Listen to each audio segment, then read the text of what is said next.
قاضی اعجاز مالکی نے، شیخ عبدالحق محدث دہلوی نے، دیگر بزرگ جو سیرت نگار گزرے انہوں نے لکھا ہے کہ نبی پاک صلی اللہ علیہ وسلم کے اندر 100 مردوں سے زیادہ طاقت تھی. 100 مردوں سے زیادہ طاقت. اب جو بات کہنے لگا ہوں، جو نتیجہ دینے لگا ہوں، اس پر خاص توجہ آپ فرمائیں گے. ذرا فکری طور پر، نظریاتی طور پر ایک چیز کو سمجھیے. ہم سمجھتے ہیں کہ جوان لڑکا ہے جی جو مرضی کرے، عمر ہے جی.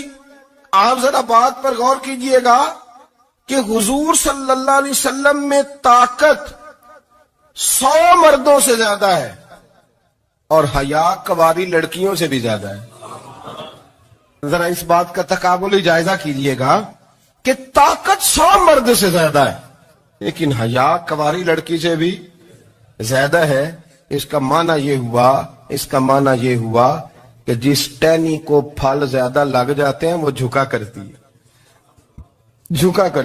تو حیا تو حسن ہے، حیا تو آپ کو پاک صاف کرے گا، حیا تو آپ کو نرالا کرے گا، انوکھا کرے گا. وہ ہمارے ایک دانشور ہیں، انہوں نے مضمون لکھا، کئی باتیں بڑی پسند آتی ہیں. وہ کہتے ہیں کہ میری اہلیہ، ان کو بھی کسی نے مس گائیڈ کر دیا تھا، حالانکہ اچھی خاتون ہے، کسی نے مس گائیڈ کر دیا. تو وہ بھی سماجی اور ویلفیئر اور یہ خواتین کو شوق ہوتا نا بننے کا، تو وہ بھی سماج کے اندر اچھا مقام تلاش کرنے کے موڈ میں آ گئی. تو کہیں ایک دن جانا تھا تو بڑی بن سور کے میرے ساتھ وہ گاڑی میں بیٹھ گئی. تو میں گاڑی میں، عورتوں کو یہ بھی مسئلہ ہوتا ہے نا کہ ہماری تعریف کرو، تو کئی دفعہ بعد مردوں بیچاروں کو جھوٹ بولنا پڑتا ہے، تو زبردستی کراتی ہے نا جی. تو اس میں گنجائش بھی دی ہے شریعت نے گنجائش دی ہے کہ کبھی بیوی کو راضی کرنے کے لیے خلاف واقعہ بات کرنی پڑے تو کر لینی چاہیے. تو وہ کراتی بھی ہیں. 3 موقع پر خلاف واقعہ بات کرنے کی اجازت ہے. واقعے کے خلاف بھی آپ بات کر سکتے ہیں، جنگ کے موقع پر 2 لوگوں کو صلح کرانے کے لیے اور بیوی کو راضی کرنے کے لیے کر لیں کوئی ایسی بات.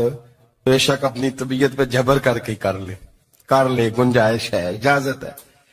تو وہ کہتے ہیں جب وہ گاڑی میں میرے ساتھ بیٹھی بن سور کے، وہ تقاضا کرنے لگی کہ میں نے بڑے اچھے کپڑے پہنے ہیں پر آپ نے توجہ نہیں کرائی. وہ سیانا بندہ تھا، وہ چاہ رہا تھا کہ میری خاتون سمجھ جائے. وہ کہتے ہیں مجھے پتا تھا کہ بیچاری مس گائیڈ ہو گئی ہے، دل کی بڑی اچھی ہے، سیانی ہے، لیکن اس کو کچھ خواتین نے، کچھ لوگوں نے مل کے اس کو ذہن غلط کر دیا ہے کہ سماج میں نکلو، باہر جاؤ، کام کرو، فلاں کرو، اپنی مرضی سے جیو. تو میرے ساتھ گاڑی میں بیٹھی کہیں جانے کے لیے، تو مجھ سے کہنے لگی کہ آپ نے میری طرف توجہ ہی نہیں کی، آپ نے کوئی ذکر ہی نہیں کیا کہ میں کیسی لگ رہی ہوں. تو وہ کہتے ہیں میں نے اسے کہا کہ اگر تو ناراض نہ ہو تو پھر میں صحیح والی تعریف کر دوں. تو اس نے کہا کہ آپ کر دیں. تو کہتے ہیں میں نے درد سے اور خلوص سے اپنی بیوی سے کہا، خلوص کے ساتھ. میں نے کہا میں تو روز گھر ہوتا ہوں، روز شام کو گھر ہوتا ہوں، اگر تو میرے لیے تیار ہوتی تو میں تیری تعریف کرتا، لیکن آج تو باہر جانے کے لیے تیار نہیں، تو پھر ان سے تعریف کی امید رکھ جن کے لیے تو نے تیاری کی ہے.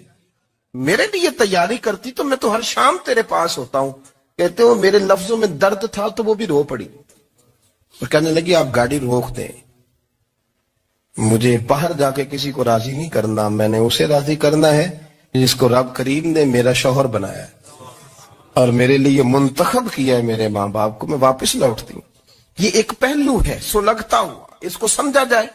رسول کریم صلی اللہ علیہ وسلم عرب کی کواری لڑکیوں سے زیادہ حیا والے تھے. کواری لڑکیوں سے زیادہ حضور حیا فرمایا کرتے تھے.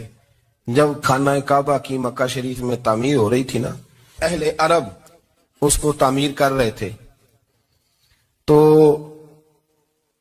نبی پاک صلی اللہ علیہ وسلم اپنے چچا حضرت عباس کے ساتھ خانہ کعبہ کی تعریف میں مصروف تھے. تو عرب کے لوگ چونکہ لمبا کرتا پہنتے تھے پیروں تک، تو نیچے اگر کسی وقت کوئی چیز نہیں بھی ہوتی تھی تو کسی کو وہ نظر نہیں آتی تھی، کیونکہ پردہ رہتا تھا، لمبا کرتا پہنا ہوا ہوتا تھا. تو جب بچے، سرکار کی عمر مبارک بھی ابھی تھوڑی تھی، تو اس طرح بچے جب نکلتے تو وہ کئی دفعہ اپنی تہمت اتار دیتے نیچے سے، اور کوئی مزدوری کرنے لگتے تو 3-4 طے کر کے تہمت کی کندھے پہ رکھ لیتے. جس طرح کبھی دیہاتوں میں لوگ کپڑا سر پہ رکھتے تھے کہ اوپر اگر کوئی وزنی چیز رکھیں گے تو وہ تکلیف نہیں دے گی.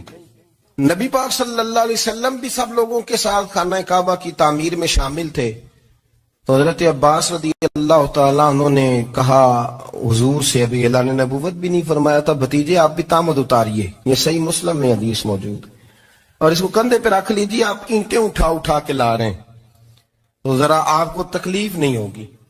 تو سرکار دو عالم صلی اللہ علیہ وسلم سے یہ بات کہی، اور پھر جلدی سے حضور کی تہمت کو نکال کے نا، حالانکہ لمبا کرتا پہنا ہوا، تو وہ جیسے ہی ان کے کندھے پہ رکھا اینٹیں رکھنے کے لیے، تو سرکار تو زمین پہ گر گئے، بے ہوش ہو گئے، آنکھیں آسمان کی طرف.